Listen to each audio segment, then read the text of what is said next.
The Red Dirt D&D podcast is brought to you by Pro Laser Cuts. The Oklahoma company provides pre-made and customizable design laser cut dice towers, tokens, and more, developed by a gamer for gamers, and now available to enhance your tabletop game. Pro Laser Cuts products can be found at many Oklahoma City area game stores, local events, and now available online at prolasercuts.com. That's laser and cuts with a Z, Pro Laser Cuts. And by SD Way Gaming, where dice goblins unite. Our friends at SD Way Gaming celebrate the beautiful dice players handpick for their games and splendor. SD Way Gaming has expanded to include many tabletop gaming varieties, accessories, and similar fun necessities to include a service for your dice addiction. You can shop for a variety of products at sdwaygaming.com or find SD Way Gaming on Facebook. Support for Red Dirt D&D comes from listeners just like you. Keep this podcast funded by giving online at donate.kosu.org.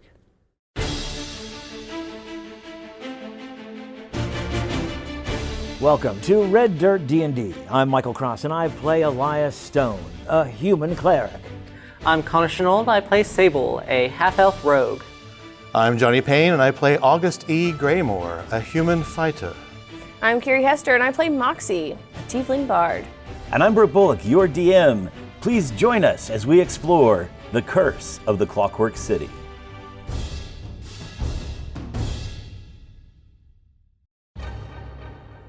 Inside of the Copper Moon, our heroes are doing some surveillance and some gaming and some retrieval of items from a privy. Never let a kobold make your plans.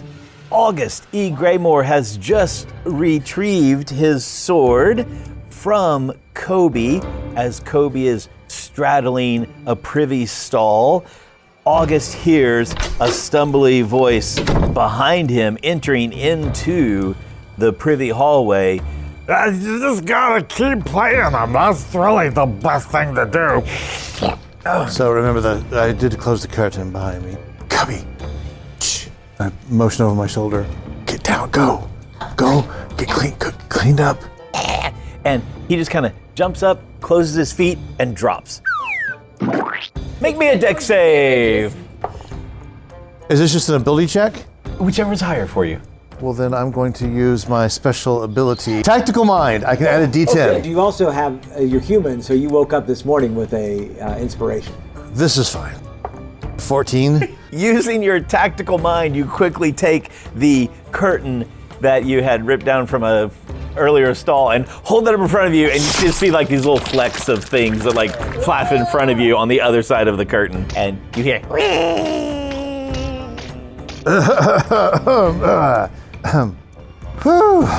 I try the best I can to tuck away this sword, and I will fling the curtain back. Stumbling in to that area, you see a guy with a bowler hat cocked sideways. He looks pretty disheveled, and he suddenly seems surprised that there's someone else in here. And he's like, "Oh, hey, hi." I would not go in there. What? Oh. And he kind of waves his hand in front of his nose. Was that you? Ugh. Man, it smells like dead kobold in here. Ooh. Yes, very dead. All right, well, I'm gonna go to the end of the stall. And he wanders past you. And I will just wash my hands and walk out. I'm going to look around for the source of the citrus and lavender. There's like some type of little device on the wall above the wash basin that every now and then just kind of goes, and like, yeah, it's got little copper tubes that run to it from the edge or whatever, so. Meanwhile, at the very same time this is happening, we have Dr. Stone and Hidden Sable playing some games of blackjack. Moxie, you've kind of been maybe wandering around, headed over, like there seems to be like a ballroom area. Looking for Kira everywhere. Yeah. Sure enough, on the north side of the casino hall is an archway that leads into another room. You see a young lady that comes out of there. She is dressed very provocatively, but it's kind of like the old Billy Joel song, you can't dress trashy till you spend a lot of money type of thing. This is it. Like she's dressed very provocatively, but you can tell the silvery gown that she has on is possibly one of the most expensive things in the room. She has dark brown hair, and she's got it pulled back on that center ponytail type of thing. You know how girls will like pull it back in the center, but there's hair on the sides still, and it's coming down kind of the hair on the sides is coming down past her eyebrows, and one side of her head is shaved, and there's maybe something like decoratively carved in the hair. Big hoopy earrings on, and as she steps out from there, she has a young man on her arm, and they're sashaying as they come out. There obviously was like some ballroom dancing or something going on just behind them. And she taps his shoulder a little bit, and he reaches into his vest coat pocket, pulls out a cigarello. She takes it, and then he lights it for her, and she takes a long drag on it, looks around. What's Moxie's charisma score? 16. You see her eyes find you, linger on you for a minute, and then she takes a long drag on this cigarello and then smiles. And she leans in and whispers something to the young man. With your talent being in the bar and stuff, you're able to read that she whispers something to him and his face kind of falls just a little bit, and then he nods and walks away. And then she just slowly, gracefully drifts back to the wall and then just kind of leans on it. Okay, so I would say I had been wandering and meandering. I think that I would have made it to the table, but they were like playing and I didn't want to like interrupt, and we're also trying to make it seem like we don't know each other. I definitely don't know Sable. I don't recognize him at all. I'm going to go as if I'm walking past the table and bump into Dr. Stone. And as I bump into him, also put my hands as if to like steady him and be like, oh, I'm so sorry. I didn't mean to bump into you. I apologize. And make eye contact and then look at the bathroom and then look over in the general direction that I'm going, but not at Kira, and then continue walking. What is it you're actually trying to tell me to do? If August comes out, I'm over there. Great. So I got a 17. So I got what you said. Thank you, I appreciate that. I assume we've still been kind of playing a couple more rounds. Yeah, Can you I betcha. Potentially have another shot at seeing if Zephora is skimming. You betcha. You guys are rolling a couple of rounds there and stuff, so go ahead, give me, if the first one's not successful, give me another one. Perception check to notice. So my first one is a 19. Yes, in fact, for the next 2 rounds of gameplay, you notice that about 10% or so of the winnings, she's slipping a couple of coins off very dexterously. Like one of them you almost didn't see. Then one of them, once you saw the first one, the other one, I rolled a 3. You clearly, now that you see kind of her technique, she's definitely pocketing a couple of gold, perhaps every time. So out of character, Minthra is mad about this because she's not giving that money to the Sapphire Society. She's keeping it for herself, but she's supposed to give it to the Sapphire Society? Not necessarily. So she's supposed to be a good employee but keeping eyes on things, but instead she's being a bad employee and she's gonna get fired. Kiri was just trying to understand. Does that track, Sable? You think that is what Minthra was saying? I also got the sense that if she's skimming, why is she not giving some of it to Yeah, the Sapphire if you're going to Society? do that, then you at least need to, right? Like, it's not bad, but it's bad you're not sharing. As Minthra said, greed doesn't really have any redeeming values. August, as you finish cleansing up, Privy seems to be a popular place for a moment or whatever. A tall guy makes his way into the washroom, gives you a little nod. Other than having, if he had actually had like a pointy hat on, you can't get more wizard looking than this guy gets. This kind of dark-haired, stern-faced, goatee guy, and very clearly in wizard robes, and then heads to a particular privy stall. But give me some type of insight roll. 17. Can't put your finger on it, but your guard sense, your spidey sense tingles. I can't really figure out why, but like, just, I don't know, creepy vibe from this guy. Just FYI. Is it familiarity or is it a creepy vibe? It's like, he's got a nervousness about himself. Like when he sees you there, he kind of like... His earmarked. Yeah, he kind of like shuffle steps for a second, seeing you there, like, oh yeah, I'm just going to the bathroom. I will start walking back to the table where I saw the good doctor sitting and thought that Moxie was going to go hang out with. And because hopefully there's some familiarity around there, I just need to sit down for a moment and go, Meanwhile, Moxie, you have given the code to the good doctor. Listen, in Moxie's head, it totally worked. It's fine. I'm not hard to spot. August will figure it out. That's what I'm saying. And I will. This is a casino. Are there cocktail waitresses walking around? Oh, yes.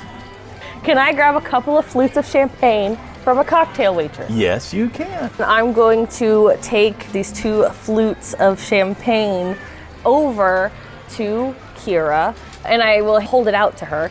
She pauses just long enough to make you feel self-conscious, and then smiles and reaches out and takes it. It's a shame that somebody left you all alone standing over here. Sometimes you want to be alone. And we could do a series of deception and persuasion rolls if you would like. I want to become her friend. Yeah. Or here's what I want to convey with my side of the conversation. I want to convey with my side of the conversation that the party down here is kind of boring. And I heard there's a better party upstairs. But I don't want it to seem like I want to go up there. We want to be coy. We want to be off-scans, demure, mindful. And essentially the vibe is, it's a bummer I didn't get invited to the party upstairs. I'm just gonna have to make do with this party down here, even though it's kind of a bore. So, roll away, whatever you want to use for that, charisma or deception. Well, that seems or persuasion, because I'm not trying, that's the truth. I do want to go upstairs, and it is a shame I haven't been invited. Okay, so that's gonna only be an 18.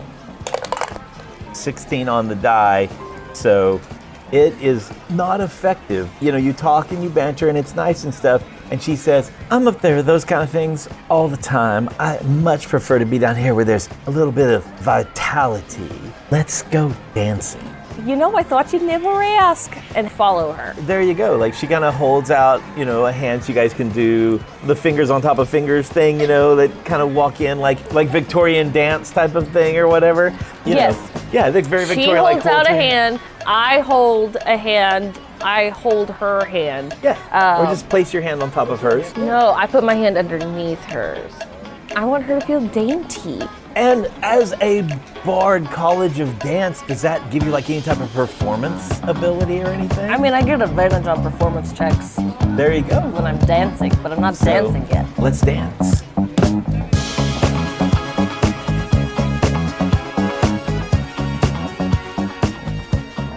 How well do you dance? Maybe your dancing impresses her. 22. Oh, very nice. So, she is actually a fantastic dancer. A 19 on the die with my eyeball dice from I'm a little rusty. Esty It's been a minute. Yeah, it might be. Yep. And, not that it matters too much, but it's with a girl. And maybe you were used to, doing the classic stereotypical guy lead stuff the last time. I'm not used to leading. But don't embarrass yourself. It's not bad. I still got a 22. Exactly. It's very, very good. She's just better than me. Right? And you guys do a little sashaying across around in the ballroom there for a while. And as you're dancing, she's asking about your name, asking about where you got that dress from, and just, some things like that. I'm gonna do selective truthing. And so I'm going to, say my guardian is a business owner and I am set to inherit the family business. It's a lot of work, and I'm not sure if that I don't really want to work that much. I mean, that seems like a lot. And so I'm getting a night away from all of that, and that I got this dress from a merchant I know down by the docks. That's what I'll say. Got it straight in before it even hit the shelves. That's fantastic. Roll me either deception or persuasion, whichever you want, but roll with advantage. Because unbeknownst to you, you have hit on something about her personality. A 16 plus 7, 23. Persuasion. So she only rolled a 7 on the die for her insight. So she says, oh my gosh, I know exactly what you mean. My dad is all about, the family business and you have to be engaged and blah, blah, blah, and always pushing me to like be more involved. And it's just not anything I want to do. I don't want to be bound down into some boring societal role of things. I want to experience life, go out and kind of make a name for myself, do something new, and I'll be shackled down by my family expectations. So that's really cool. Your dress is nice. It's a little older in style, but I like it. It's kind of retro. It's things loop back around. And from what I've heard, this is looping back around. So you guys talk and dance a couple of songs. Did you give her your real name? Moxie, yeah. Yeah, okay, very good. And of course has introduced herself as Kira. Hasn't dropped her last name yet, but of course you know. And she says, it's been fun to meet you and stuff. Let's go get a drink from the common bar, and then we'll see about maybe going upstairs or something. So as you guys are heading over to the bar, August, you've come out. You guys have been playing some blackjack. Just about the time you guys saddle up to the bar, she gives a nod, and the bartender instantly is coming over to get you guys or whatever. They had eyes for her coming in to that. As you guys do that, the band over on the stage has a little change in music, and it starts to kind of play fanfare type of music. And from the doorway to the kitchen that's to the right of the bar or the south of the bar, that doorway opens up. There's a couple of waiters that come out with big trays. And then behind them are more people, all carrying trays, about 10 or 12 people, but the 3 or 4 people in the middle are all young kids carrying their trays, and you notice that they have some type of prosthetic. It's blatantly uncovered. You can see this kid carrying this big tray, and they've got this prosthetic arm on, or there's a kid carrying a tray, and they have shiny, coppery prosthetic leg. It's just this fanfare as they come out, weave through the tables with adults on either side of this start and end of this long line, and they weave around and they go to the VIP stair lounge, and they all go up into the VIP area. Anybody that would like to, you guys could make some type of perception check or whatever if you want to, just to kind of, put some things together. Dirty 20 insight. I got a 9. 21 perception. 14. The good doctor doesn't really notice anything along those lines. But August, you notice that there've been a couple of bodyguard looking figures, that a couple of them have been hanging out near Tina, and then there've been a couple others. You notice that these bodyguard figures, they're doing that telltale sign of someone who's nervous about something they're carrying. Their hands are lingering down, and they've touched their side a couple of times, and they're also looking around along those lines. Moxie, with your 20, you notice from your angle of the bar, you just happen to glance out across the way, and for some weird reason, diagonally, you can see all the way across to the hallway to the privy, and there's a guy in black robes that is unfurling a scroll. And Connor, with your 21, you have noticed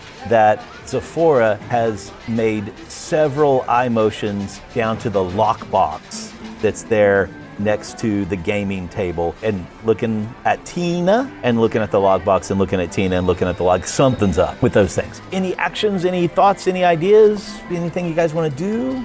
Do I see Earl? Yes, you do. I will give a shout, try to get his attention. Earl, over here. He is actually at the top of the stairs to the VIP area, and so he glances down at you. You get his attention, and he gives you I'm working here, dude. I will pat my side, and then I will do the double finger point to my eyes, and I will point to the bodyguard types who look nervous. Okay, you see his awareness on his face with those things. He makes a motion to Reynard, who is at the base of the stairs, kind of following this whole thing up like that. And he gives the signal of double time, we've got trouble. And so they're moving up the stairs with all the waiters and the waitresses and the little kids. So you've alerted them. I'm going to, after our round of cards are done, okay, I think I'm done. I've lost enough money at this. And I'll scoot back and stand up and, good doctor, I think you're done for the night as well. Does he recognize the voice? Probably not. It's up to you to decide if you figure that out or not. So I'm actually going to start making my way over to the bar for Moxie. Back behind you, maybe 20 feet or whatever. Making it look like I'm just gonna go get some drinks, not actually like aiming towards her, but I am gonna go be closer to Moxie. I'm going to do an insight check on whether or not I know that is... So, nat 20. And my wisdom's really high. We've been playing together. Yeah. You're going to have tells that I'm like, I've been at least hanging with you for a little while, so I know, okay. I know that's Sable, and Sable just made a clue to me. So, I turn over to Tina. I said, Tina, listen, I've got my doctor's office, and I give her the address. And I say, if you ever want to just stop by, I do know a place where you might be able to audition to perform. I've got friends who run a local entertainment establishment in the area. So maybe you could just stop by and I'll point you in the right direction. That's very nice of you. Thank you very much. And her eyes are not looking at your eyes. Like her eyes are like have drifted around the room. And then she suddenly just closes them. Can I do an insight check on that? 100%. 21. All right. Something's up, like nervous-wise. You almost get the impression that she has closed her eyes because of like something bad, almost. Moxie, anything you were doing with noticing the wizardy-looking guy undoing a scroll? I'm gonna lean over to Kira and I'm gonna say, look at that goof over there. What does he think he's dressing like that? You say my dress is old. And kind of draw her attention to see if she says anything. She like does the girl snicker of like, oh my gosh, that's so atrocious, that's so bad. Okay, so she's definitely nodded on it. Right. And so the whole party, really the whole room, go ahead and make me a dexterity save as a blinding explosion of fireworks erupts out of the different light fixtures from all around the room. By the way, Moxie, Sable, and Dr. Stone, who all ended up rolling 20 or higher, give yourself a +2. As I said, there's a blinding explosion of fireworks and sparks and stuff from the different light fixtures all around the room, the chandelier in the center of those things. If you rolled better than a 15 on your dex save, then you're just fine. But for those of us who didn't, you are blind for 2 rounds, and it includes lots and lots of people in the room. I have a +4, but I rolled a 2. I'm blind. You're blind too? You and me, doctor, that can see. You came out of the bathroom, right, August? Yeah. Okay, so I saw you because you actually told me to keep an eye. So I'm looking over at the bathroom and I see him come out and then all of a sudden get blinded. Okay. And everybody's favorite phrase, let's roll for initiative. Oh no, that's a nat 1. Oh. You know what? I'll use my heroic inspiration to give myself a, oh, that's much better, 16. And what did we get? I got a 16. August shouts, Doc, I can't see anything! And Doc seems to move faster because I'm giving him my 19. So the doctor has 19. I have 16. I got a modified 20.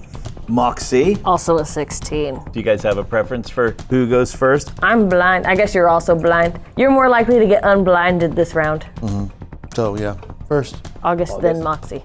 So Tina yells out, everybody get down and you'll be safe. Get down, get down, get down. And one of the thugs behind her goes, no joke, boss, and starts reaching out for the lockbox that's down by Zephora's feet. They're at the table. And in fact, that's what all of the thugs do. They are each reaching toward the cash boxes at the base of different tables. That brings us to the top of the initiative round. Sable. I am going to take out my dagger that was hidden in my sleeve.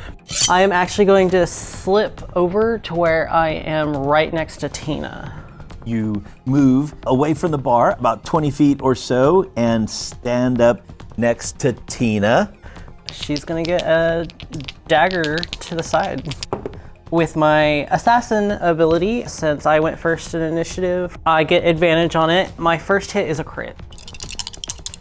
She's gonna take 15 The thug right next to her is going to use a special ability, and he jumps in front of the stab at the last minute, and you catch him right in the heart. And you kill him. I'm going to stay right up on Tina and then use my bonus action to do another dagger attack. Okay. This one is not made with advantage. So that's a 19 plus 5 to hit. Yep. So she is gonna take 1 point. But I'm gonna stay right up on her. It is the doctor's turn. We're going to Shocking Grasp Tina. Okay. 23. That is a hit. 4 points of damage.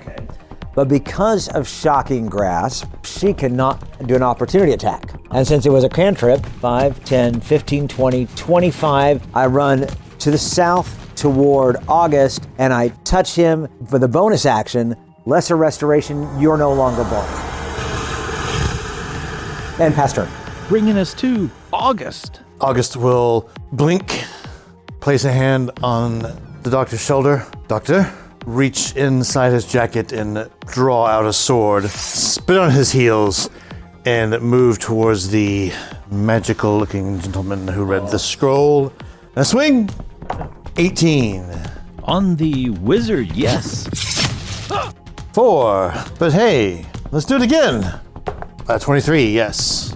5. Moxie, blinded by the light. I can't see anything, but I can hear. So I'm going to push Kira behind me and over my shoulder just say, Kira, get behind the bar. You'll be safe back there. And hopefully she will do that. And then I'm going to shout to the room. I know that if my friend Sable were here, that they would be doing so many awesome things, and give you bardic inspiration. Because I don't need to see you. You just have to be able to see or hear me. And then I'm also going to grab my necklace and have my fancy knuckle duster. The wizard in front of August casts a spell, and 3 glowing darts go across the room at Sable, hitting you with magic missile and 13 points of damage.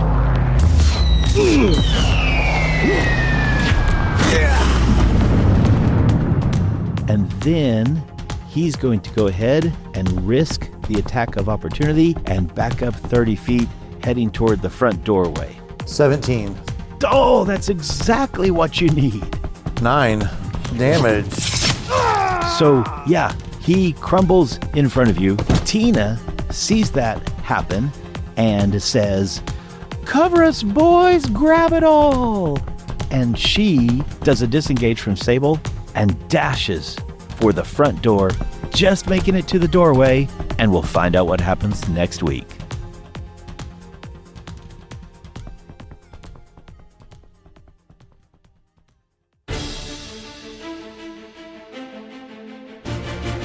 Red Dirt D&D Curse of the Clockwork City is Brooke Bullock as our Dungeon Master, Kiri Hester as Moxie, Connor Shenold as Sable, Johnny Payne as August E. Graymore, and I'm Michael Cross as Dr. Elias Stone. Our theme music comes from Ovani Sound. Our sound effects and additional music courtesy of Jeffrey McBride, Monument Studios, Describe.com, and TabletopAudio.com. Dice for the Red Dirt D&D cast provided by ST Way Gaming. You can find us at reddirtdnd.com. If you are enjoying Red Dirt D&D, make sure to subscribe, rate us, and leave a comment. Also, tell your friends about Red Dirt D&D. You can also support the show at patreon.com/reddirtdnd at whatever giving level works best for you. Join us next time as we discover more secrets in the Clockwork City.